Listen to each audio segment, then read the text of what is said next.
Señores, gracias por continuar con nosotros esta mañana. Aquí tenemos a Francisco Álvarez, Pancho.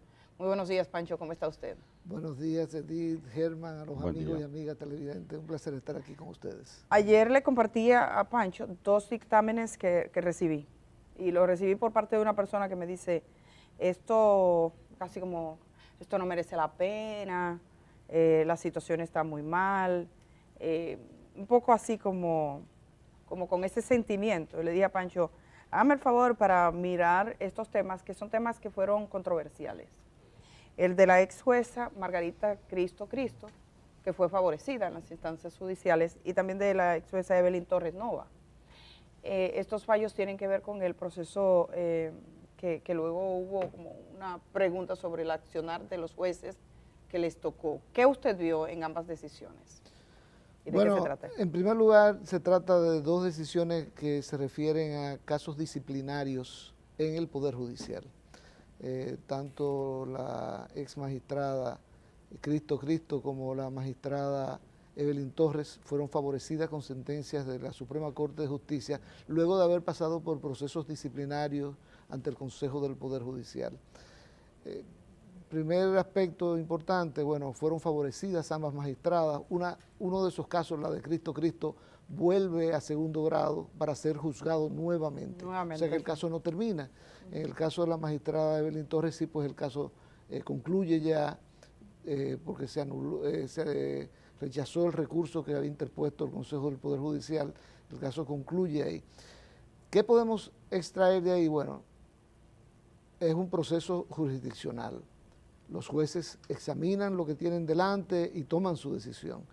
Es muy prematuro decir que no hubo una correcta aplicación de la ley. Yo leí las decisiones, me preocupó mucho que tratándose de un tema a lo interno del Poder Judicial haya habido tantas deficiencias en los procesos. Por ejemplo, ellos cuestionen el proceso mismo. Por ejemplo, el tema de que se violara el debido proceso administrativo en conocimiento de estos casos y se le atribuyera esa violación al Consejo del Poder Judicial y sobre todo en algunos casos también en segundo grado, cuando se examina de alguna manera pues las reglas que había que cumplir, pero no aplican esas reglas a los hechos del caso. ¿Y por qué están siendo procesadas estas juezas?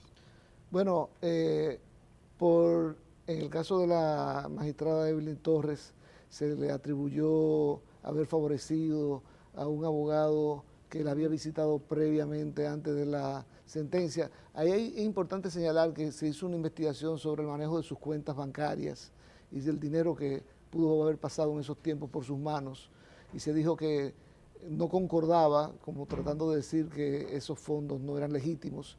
Sin embargo, ella pudo probar que esos fondos provenían de sendos préstamos que había obtenido. Entonces ahí, ¿dónde falla? Falla la investigación, porque la investigación tiene que abarcar no solamente los fondos que están en la cuenta, sino de dónde provienen esos fondos. ¿Qué es lo que determina el ilícito? Si la jueza no tiene forma de justificarlo, pues tiene un problema, ¿no? Pero en este caso concreto, de acuerdo con lo que dice la sentencia, se pudo probar que provenían de dos préstamos, uno de la cooperativa de jueces y otro de un banco privado. Y entonces se justifica el origen de los fondos. Yo creo que hay que tener mucho cuidado cuando se somete disciplinariamente a un juez, igualmente a un miembro del Ministerio Público, en el proceso de investigación de esos casos. Y en el caso de Cristo, este caso es de muchos años atrás, yo recuerdo haberla incluso entrevistado en ese momento. Hubo una situación que se presentó en una audiencia donde estaba siendo conocido el caso de Víctor Díaz Rúa, y la magistrada Jenny Berenice Reynoso la acusó de ser parcial, y hubo un audio de esa audiencia. Posteriormente, el Consejo del Poder Judicial la destituyó de su cargo, no por eso que había dicho la magistrada, sino por unos audios donde se le escuchaba a la jueza dar instrucciones a un abogado sobre cómo llevar un proceso por difamación. Ese caso, esa destitución fue apelada por ella ante el Tribunal Superior Administrativo, que ordenó su reintegración, y entonces el Consejo del Poder Judicial decidió seguir adelante, buscar ante la Suprema Corte de Justicia, decirle, miren señores, vamos a juzgar esto de nuevo, Y lo que ha ocurrido ahora, y esto es una novedad para que lo sepan, porque esta sentencia ninguna se conocían públicamente, yo agradezco esa posibilidad que tuve de tenerla de alguien que estaba como alarmado dentro del mismo Poder Judicial, es que ordenan un nuevo juicio. El caso de ella vuelve, o sea que el caso de la magistrada Cristo no ha terminado, esa es una novedad. Habían ordenado su reintegro, eso no se produjo, el Poder Judicial accionó y entonces se están ordenando un nuevo juicio. Pero esto fue en su momento titulares de todas las portadas, estamos hablando allá por el año 2016-17, fue titular en todas las portadas. Bueno, Jenny Berenice era entonces fiscal del Distrito Nacional, estaba el proceso de Díaz Lúa que todavía no había concluido y ya mucha gente ni se recuerda que ese proceso existió. Mira, de estas decisiones tal vez un tema que me preocupa, mirándolo fuera de los dos casos concretos, sino a largo plazo, en sentido general, es la idea que está tomando cuerpo de que a un juez no se le puede investigar o someter disciplinariamente por las decisiones que toma. Porque esa es su función, la de un juez es tomar decisiones. Entonces, si usted quiere ir contra esa decisión, recurra a los mecanismos que establece el Código de Procedimiento Competente, o sea, en otras palabras, recurren a apelación, después vaya a la Suprema Corte de Justicia. A mí me preocupa eso porque desde hace muchos años, no desde ahora, yo vengo señalando que hay sentencias que contienen dentro de su cuerpo la prueba de la corrupción y que ameritan una investigación. O sea, por ejemplo, de buenas a primeras, una persona que está siendo sometido a una medida de coerción, siendo extranjero, no teniendo arraigo, ni propiedades, ni inmuebles, absolutamente, y teniendo unos antecedentes de buenas a primeras, en vez de prisión preventiva, le varían la medida de coerción. Le varían la medida de coerción y claro, al otro día esa persona se desaparece del país. Ese tipo de decisiones, los jueces tienen que justificarla. ¿En dónde? En la sentencia. Y bueno, si está justificada, perfecto. Pero hay algunas, repito, que contienen la prueba de la corrupción dentro del mismo cuerpo de la sentencia. Entonces, esa idea de no se puede investigar a un juez porque sencillamente ha tomado una decisión, no es 100% de esa manera. Hay sentencias que deben dar lugar a una investigación para saber qué fue lo que ocurrió en ese caso concreto. Lo que no se justifica tampoco, Pancho, es que Kenia esté ahí con ese cafecito que le ha traído y que no se lo brindemos. Gracias, Kenia. Muchísimas gracias. Pancho Álvarez, la verdad que usted ha tocado, o estamos hablando de un caso fundamental, en un país donde no hay una justicia, no hay nada, se cae todo. Y la gente cuando habla de un ministerio público independiente, que justicia independiente, cree que ya todo está resuelto, que con Miriam se acabó todo, que ya está bien, pero no es así. En el caso de los jueces todavía y fiscales, o sea, aparte del Ministerio Público, hay problemas serios de gente que, lo que usted apunta, no soporta una auditoría, a veces algunos ni siquiera visual, que usted dice, ¿de dónde sale la fortuna de esta persona? Que eso yo creo en el fondo lo que está... Por eso yo estoy señalando que hay que fortalecer los mecanismos de investigación. Pero eso no solamente cuando se está investigando un juez, un fiscal, hasta un abogado. No, en sentido general, yo creo que una de las falencias que tiene el Ministerio Público es el tema de la fortaleza en la investigación de los casos. Esa es una realidad que hemos vivido por muchísimo tiempo. Sí, y usted mencionó de los abogados, que es un territorio virgen e impune. Aquí hay abogados virgen de la Altagracia engañando gente, haciéndole firmar cosas. O sea, eso es una plaga, perdóneme, usted es abogado, pero yo que cubrí justicia, de verdad, es un dolor de cabeza para familias pobres, muchas veces estafadas, pero ese es otro punto y lo podemos hablar otro día. Sí quisiera, Pancho, pasar rápidamente porque parte del origen de esta conversación, yo conversaba con Pancho antes de irse por países que hoy están en riesgo. Medio Oriente estaba Pancho. Sí, yo le hablé a Pancho y me contestó y me dijo, bueno, Edith, llego para esta fecha porque ¿quién mejor que Pancho para explicarnos un poco lo que está pasando con el caso Medusa? El caso Medusa, como ustedes saben, es el que involucra al ex procurador general de la República, Jean Alain Rodríguez y compartes. Ese caso ha tardado, decía la magistrada Jenny Berenice Reynoso, que en el proceso que se está conociendo ahora, dice esta audiencia preliminar, si fuera un niño, ya corriera y caminara, desde que llegó ahí y no se ha terminado de leer la acusación. Estamos hablando de más de 12.000 páginas, el otro día vi que iban llegando a las 3.000 y se está barajando mucho. El juez dijo, vamos a poner un tercer día, lunes, miércoles y viernes. Los abogados se pararon ahí y dijeron, no, señor magistrado, nosotros no podemos, yo tengo mucho trabajo, mi oficina tiene poca gente, mi cliente viene de no sé dónde y tiene problemas, yo soy abogado de otros casos complejos. El juez decía, no se puede, si ponemos unas horas más, no se puede, aunque lo pongamos hasta las 11 de la noche, no se puede 2 días. Pero finalmente el juez decidió que se ampliarán unas horas, empiezan 1 hora antes, terminan 2 horas después y se ampliará un poquito ese horario para 2 días.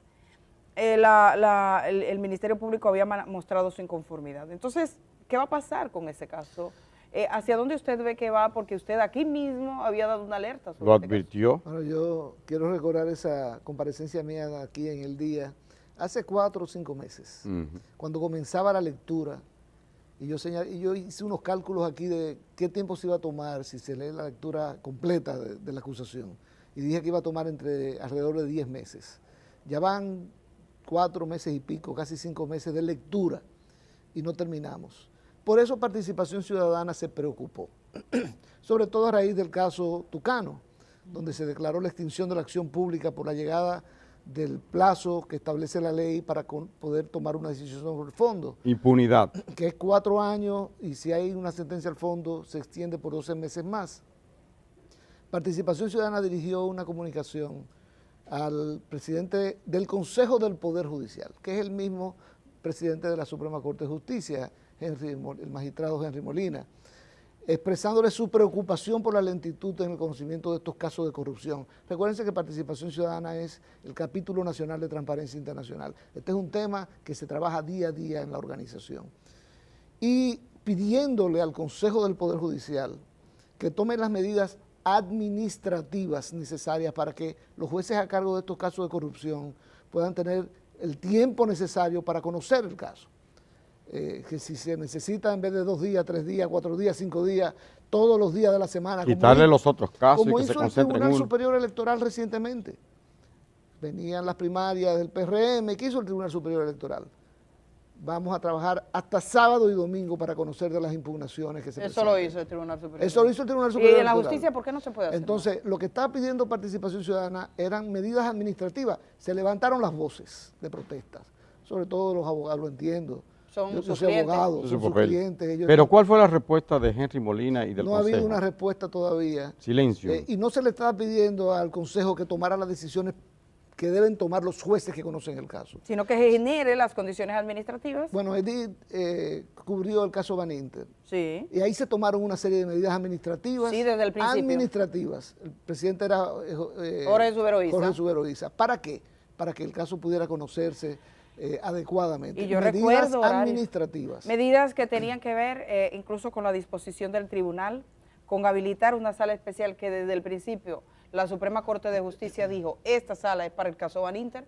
Habilitaron, fue la primera vez que había un tribunal ahí con pantalla y con condiciones para trabajar, dada la complejidad. El personal administrativo que funciona en el Palacio de Justicia de Ciudad Nueva hizo un trabajo, yo recuerdo haberle entrevistado entonces. ¿Qué tipo de medidas podría tomar de manera eficiente? Si ustedes la fueran a enumerar, recordemos que hay un comunicado de Participación Ciudadana sobre estos casos. ¿Qué tipo de medidas usted cree que puede tomar la presidencia o el Consejo del Poder Judicial? Pues no tiene que ser necesariamente el presidente de la Suprema, es el Consejo del Poder Judicial. Bueno, la más importante de todas, que cada juez que está apoderado de estos casos de corrupción complejos pueda tener el tiempo suficiente, en otras palabras, que se le libere de otras responsabilidades para que pueda dedicarse a esos casos. En Estados Unidos, porque algunos amigos míos, colegas, siempre quieren poner el ejemplo de Estados Unidos, cuando se habla de debido proceso, ¿no? En Estados Unidos, cuando le conviene, un juez calendariza el caso y dice, este caso lo voy a comenzar a conocer dentro de 8 meses. Ajá. Asimismo, 8 meses. Todo el mundo dice, ¿y por qué va a dilatarse tanto? Porque cuando comienza, no para, hasta que haya una sentencia. Entonces, eso es lo que estamos pidiendo aquí en el país, que determinados casos cuya única posibilidad de que se conozca una decisión al fondo, sea de absolución o de condena, es que los jueces tengan el tiempo disponible para poder dedicárselo a esos casos. Este magistrado que conoce el caso Medusa, lo ha estado conduciendo con propiedad, trató de extender un tercer día. Yo pude presenciar la audiencia por el canal del Poder Judicial y me llamó mucho la atención de que algunos abogados, algunos colegas se paraban y decían, yo no tengo tiempo para dedicarlo a eso. Y si me lo imponen, voy a tener que abandonar el caso. Bueno. Sí, pero abandonar el caso implica otro abogado que tiene que ponerse, tiene que ponerse al día, que no conoce el caso. Y el juez ahí se percató de que podía haber un problema y decidió extender las 2 días de audiencia en el horario, agregarle unas cuantas horas más. Ahora, déjeme decirle, cuando un abogado recibe un caso, tiene que hacer evaluación, es decir, yo puedo llevar este caso o no puedo llevarlo. Yo tengo el tiempo para llevarlo o no tengo el tiempo para llevarlo. Eso puede ser parte de la estrategia para que no se llegue a nada. Germán, no es así, es de manera definitiva así. Ah, bueno. Cuando tú ves la sala de audiencia del caso Medusa ahora, tú ves pocas personas. ¿Por qué? Porque entre los abogados dicen, mira, tú me cubres hoy, tú das calidad por mí, y yo doy que el juez se lo dijo en un momento, y de repente otro de calidad. yo llamo a los amigos y amigas que vayan al periódico El Diario Libre de hoy y vean un reportaje que hay sobre este tema, de Medusa y de la audiencia, y van a ver una fotografía de uno de los imputados durmiendo a plenitud. Roncando. Pero solamente el abogado, digo, el imputado no, hay prácticamente todo el mundo, porque el Ministerio Público está en un ejercicio absurdo, irracional, de leer a una velocidad que nadie puede asimilar. ¿Dónde está el derecho, la violación al derecho de defensa si se hace un resumen de la acusación? Esa es la pregunta que le tenía, Pancho. No hay posibilidad de que un expediente o una acusación, por larga que sea, por más pruebas que tenga, 20 cajas de pruebas, se puede hacer un resumen ejecutivo de 3 páginas. Lo que no se puede decir en 3 páginas no se dice. Bueno, yo lo he dicho y me han criticado muchísimo mis colegas de que la regla que establece el Código Procesal Penal es que estamos en la audiencia preliminar. En la audiencia preliminar no se determina culpabilidad o inocencia, sino si el caso es lo suficientemente serio para meditar un juicio. No hay que llevar tantas pruebas, ¿verdad que no? Las pruebas no se presentan, no se producen, sino que se dicen. Tenemos tantos testimonios que vamos a ofertar cuando se conozca el juicio de fondo. Ahora, ¿qué pasa? ¿De dónde se agarran? De que en la audiencia de fondo hay que leer la acusación, lo dice el texto, el Código Procesal Penal lo dice exactamente así. En la audiencia de fondo hay que leer. Y hay otra disposición que dice que para la audiencia preliminar, que es donde estamos ahora, se aplican las reglas de la audiencia de fondo. Entonces sobre eso dicen, como allí dice que hay que leer, pero hay que leer el texto completo. ¿Qué dice el Código Procesal Penal al respecto? Dice, se aplican las reglas de la audiencia de fondo adaptadas a la sencillez de la audiencia preliminar. ¿Y cuál es la sencillez de la audiencia preliminar? Muy sencillo. En la audiencia de fondo se escuchan los testigos. En la audiencia preliminar no se escuchan los testigos. ¿Por qué? A pesar de que lo dicen para la audiencia de fondo. Sencillamente porque hay que adaptar esas reglas a la sencillez de la audiencia preliminar, donde no se va a condenar a nadie, donde basta con decir, este caso es lo suficientemente serio porque tenemos 200 testigos que van a exponer, o 50 testigos que van a exponer, y tenemos 1000 pruebas documentales. El juez entonces aprecia la seriedad y dice, yo no voy a decidir el fondo de esto, eso lo decide un juez de fondo. Y lo manda a juicio de fondo. Entonces, oigan lo absurdo. Entonces eso significa que cuando llegue a juicio de fondo, va a haber que leer las 12.275 páginas del caso Medusa de nuevo. Porque ahí sí lo dice claramente el código. El código lo dice para la audiencia de fondo. Entonces vamos a tener que repetir esta letanía cuando lleguemos a la audiencia. Hay algunos colegas que me dicen, no, eso no es necesario. No es necesario aquí, pero es necesario en la audiencia preliminar. No hay sentido lógico en la aplicación de la norma. Pero sí tiene un sentido y parece que, y es la pregunta que le hago, busca todas estas tácticas dilatorias impunidad, como pasó con los tucanos. Absolutamente. Y ahí viene el tema de el abogado versus el ciudadano. Lo digo porque en muchas ocasiones yo digo que el problema que yo tengo es que yo ejerzo la profesión del derecho, pero también ejerzo la de ciudadano. y lo hago a través de participación ciudadana y obviamente mis criterios están teñidos de ese matiz de ciudadanía. Entonces, ¿qué significa esto? Que cuando lleguen los 4 años sin que haya una sentencia al fondo, ¿se va a extinguir la acción penal? Van a decir los abogados de los imputados que se haya extendido por 1 año la lectura no es culpa nuestra, es culpa del Ministerio Público que produjo una acusación de 12.275 páginas. ¿Y qué se puede hacer entonces ahora para que no se extienda tanto? Bueno, dedicarle más tiempo al caso. Y eso es lo que pide participación ciudadana. No se puede decir, bueno, presénteme un resumen, o mira, nosotros... No, eso se propuso y se lo rechazaron. No se puede ya... El Ministerio Público lo propuso. Correcto, pero no se puede insistir en ese punto, óigame, no hay manera. En las reglas que gobiernan la audiencia al fondo, también se dice que luego de la lectura se hace una presentación sucinta de los argumentos. Utiliza ese término de sucinto. ¿Qué significa eso?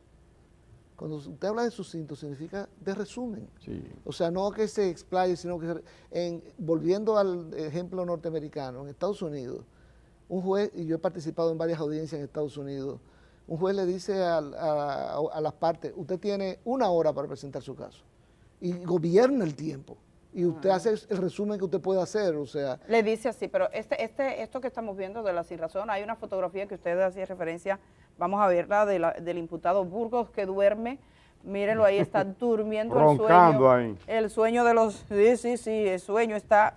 gordo. Durante la audiencia, es Ramón Lucrecio Burgas Acosta, pero hay otros abogados que duermen, nada más hay que mirar la audiencia, la sala está vacía, mandan representantes, que el juez se lo dijo cuando hubo el debate con el magistrado. El juez le dijo, pero manden a alguien que rinda calidades, que se podía. Yo finalmente no entiendo por qué la audiencia, quien lleva la audiencia, termina concediendo, digamos, la razón a los abogados, no extendiendo un día más al menos. Porque hay una práctica que dice que si todas las partes están de acuerdo, se puede inclusive dejar de leer. Exacto. No hacer un resumen, sino dar por leído, aunque no se haya leído, si todas las partes están de acuerdo. Si no están de acuerdo con que haya una persona que no esté de acuerdo, entonces esa es la práctica. No, pero yo digo... Habría que leerla entera.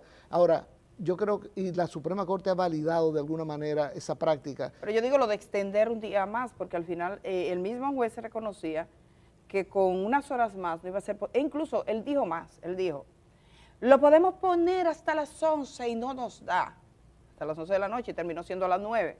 O sea que evidentemente el tiempo no será razonable. Y tú te recuerdas, y volvemos al ejemplo de Van Inter, que es el otro caso de esas dimensiones, ¿no? Tú te recuerdas, salíamos de madrugada de las audiencias. Claro, de madrugada y nosotros... ¿Qué tiempo tiene este caso, todo el proceso? Comenzó, el tiempo máximo de duración de un proceso penal, caso complejo, es 4 años. Y se necesita en esos 4 años conseguir una sentencia de fondo, no de la audiencia preliminar, sino en el tribunal de fondo, para poder extender los 12 meses más. En el caso Medusa, comenzó en julio del 2021. Cuando usted viene a ver, ya tenemos 2 años y todavía no hemos salido de la audiencia preliminar. Eso es gravísimo. Entonces, claro, hay una norma... O sea que en el 2025 estaremos... Hay una norma en el Código Procesal Penal que fue validado primero por la Suprema Corte que dice que cuando los atrasos se deben a tácticas dilatorias de los imputados, ese tiempo no se cuenta se le dentro imputa, de los 4 años. Ajá, Ahora, ¿qué va a ocurrir aquí? Que van a decir, nosotros no hemos tomado ninguna táctica dilatoria, sencillamente se ha estado leyendo como dice el código, eso es culpa del Ministerio Público que escribió demasiado. Pancho, o sea que vamos a poner una restricción al Ministerio Público para que escriba. Para que la gente entienda, corremos el riesgo, hay la posibilidad de que el caso Medusa, que es el caso Jean Alain y compartes, quede impune, sí, a pesar de los pesares. Existe ese riesgo y hay que señalar con muchísima responsabilidad que la principal responsabilidad no lo van a tener ni los abogados que están haciendo su trabajo, los abogados defensores, el Ministerio Público hizo el suyo ya de investigar, sino los jueces. Porque la justicia implica jueces, fiscales, abogados. El mismo consejo que ustedes le están pidiendo que habilite las condiciones para conocer este y otros procesos. Pancho, solo para terminar, hay una frase que se le atribuyen por igual, dicen que la dijo Eduardo Galeano, pero otros dicen que la dijo el asesinado obispo de San Salvador, Monseñor Oscar Anulfo Romero, esa que dice que la justicia es como la serpiente que solo muerde a los descalzos. Eso pasa aquí. Bueno, tan sencillo es que la prisión preventiva ahora se ha convertido en un enorme problema, a pesar de que desde que yo me gradué en el año 1979, la prisión preventiva ha sido el mismo problema, con las mismas magnitudes, todo el tiempo. Ahora... Es problema porque son gente... Ahora, porque hay gente de cuello blanco. Gracias a que hay una persona que contrató una oficina de lobista en Estados Unidos y ha puesto a hablar a legisladores en Estados Unidos sobre la prisión preventiva, y están yendo a entrevistar a personajes con ese tema para buscar su reacción, porque si a mí tú me preguntas, ¿qué tú opinas de la prisión preventiva? ¿Qué yo voy a decir? Que hay que revisarla. Pero siempre ha sido así. Siempre ha sido así, pero hay que revisarla. No hay que sentarse seriamente a tratar de disminuir esos altísimos porcentajes. Esa es mi opinión, pero yo no me voy a dejar llevar porque me estén presionando, porque hay una estrategia de una persona imputada para que quiere salir de la prisión preventiva. Pancho, acabamos, pero una pregunta incómoda para un abogado de los tribunales de la República. En República Dominicana la justicia tiene dos varas, una para los tutumpotes y otra para los hijos de Machepa. Bueno, lamentablemente es así porque los tutumpotes, como tú le llamas, ¿no? O sea, yo les prefiero llamar a aquellos imputados de cuello blanco, ¿no? Porque es más amplio el espectro. Pueden pagar los mejores abogados del país. Y pueden aprovechar cualquier resquicio que haya para favorecer a su cliente. La gente pobre, bueno, se hace asistir por la Defensoría Pública, que hace un buen trabajo, hay que señalarlo, pero está en desventaja. Pero además de eso, el problema principal de la República Dominicana en materia de justicia es que no terminamos de asumir que aquí hay que terminar con los privilegios. Y esos privilegios, cuando se pretende terminar con ellos, como ha pasado ahora con estos casos de corrupción, se levantan las tempestades, y eso es lo que ha ocurrido. Es bueno que la gente se ponga al día. Hay un comunicado de participación ciudadana, está en su página, búsquelo, que versa sobre estos temas. Quisimos hablar con Pancho para hablar un poquito. Será muy importante la posición y la mirada que tenga la ciudadanía sobre estos procesos. No nos quedemos durmiendo como el señor Burgos en la audiencia, y los abogados tenemos que estar bien despiertos, porque aquí se caminó en las calles pidiendo justicia. Y entonces la justicia no puede ser eso que Pancho dice que está de acuerdo que solo muerde a los descalzos, es decir, a usted, nada más. Cuando se trata de este tipo de gente, se duerme. Gracias, Pancho, por estar esta mañana. Un placer. Muchas gracias a Pancho Álvarez. Tenemos una pausa. Vamos a conocer de un proceso que ha dado ya mucha noticia de qué hablar. Se trata de un caso muy vinculado al tema de violencia de género y de todo tipo de casos. Y volvemos otra vez sobre el rol de la justicia. Vamos a conversar sobre estos tipos de casos, mirando uno en particular, viene desde La Romana, nuestra próxima invitada. Regresamos de una vez.